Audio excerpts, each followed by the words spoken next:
આપ જો રાષ્ટ્રીય ન્યાય ગુજરાતના મહત્વના સમાચારની વિસ્તારથી વાત કરીએ તો એઆઈ મુદ્દે હાલ દેશનું રાજકારણ ગરમાયું છે। કોંગ્રેસ દ્વારા એઆઈ સમિટનો વિરોધ કરવામાં આવી રહ્યો છે, જેને મુદ્દો બનાવીને ભારતીય જનતા પાર્ટી દ્વારા એઆઈ સાથે જોડાયેલ વૈજ્ઞાનિકો, ઇજનેરો સાથે અન્ય યુવકોનું મનોબળ તોડવાનો કોંગ્રેસે પ્રયાસ કરી રહી હોવાના આક્ષેપ સાથે કોંગ્રેસના નેતા રાહુલ ગાંધીનો વિરોધ કરી રહી છે।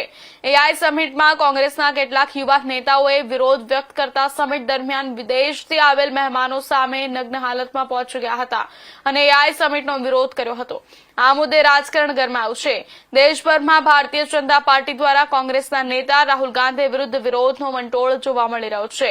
તાપી જિલ્લામાં પણ ભારતીય જનતા પાર્ટીની મહિલા મોરચાની બહેનોએ વ્યારા ખાતે એકજૂથ થઈ વિરોધ વ્યક્ત કરતા પ્રદર્શન કર્યું હતું અને રાહુલ ગાંધીના વિરોધમાં સૂત્રોચ્ચાર કર્યા હતા।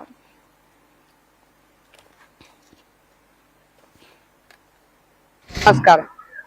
દેશના યશસ્વી વડાપ્રધાન જ્યારે દેશનું ગૌરવ ને એમના નેતૃત્વમાં એઆઈ સમિટ જ્યારે કરવા જઈ રહ્યા છે ત્યારે વિપક્ષના નેતા રાહુલ ગાંધીજીએ એક દુઃખદ નિવેદન આપ્યું અને એ નિવેદનના લીધે દેશની તમામ યુવા વૈજ્ઞાનિકો, એઆઈ સાથે જોડાયેલા વૈજ્ઞાનિકો, સ્ટાર્ટઅપ્સનો અને યુવાઓને લાગણીને ઠેસ પહોંચી છે અને આ કૃત્ય એમણે જે કર્યું એ ખૂબ દુઃખદ છે અને એના વિરોધમાં તાપી જિલ્લા મહિલા મોરચા દ્વારા અહીં પ્રદર્શન કરવા માટે અમે ભેગા થયા છે અને અમે ખુલ્લેઆમ એમનો વિરોધ કરીએ છીએ, એમના નિવેદનનો વિરોધ કરીએ છીએ અને અમારી માંગ છે કે રાહુલ ગાંધી જાહેરમાં એમના કૃત્ય માટે માફી માંગે, નહીં તો અમે હજી આગળ જતા આવા ધરણાઓ અને વિરોધ પ્રદર્શન કરતા રહીશું।